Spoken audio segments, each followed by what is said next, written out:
যারা যারা আমার মন্দির দর্শন করেননি তাদের নিয়ে আসি, আজকে আমার দেখিয়ে দিই আজকে আমার ঘরের মন্দিরটাকে। আর আমার মন্দিরে কোন কোন ঠাকুর আছে সেটাও একবার দেখিয়ে দিই। আর এটা আমার সম্পূর্ণ নিজের কাস্টমাইজ করা মন্দির।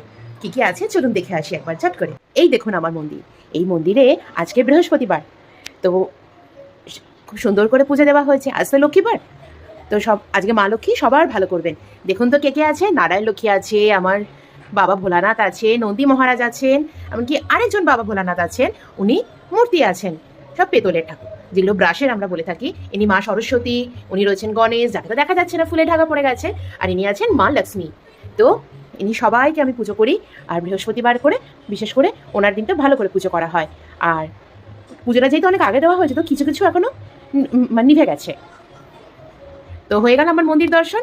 তাহলে অবশ্যই কিন্তু সবাই একটা করে পেন নাম ঠুকবেন, মা লক্ষ্মী সবার ভালো করবেন। তাহলে আজকের মতো চলি। আর আমার মন্দিরটা কোথা থেকে বানিয়েছি সেটা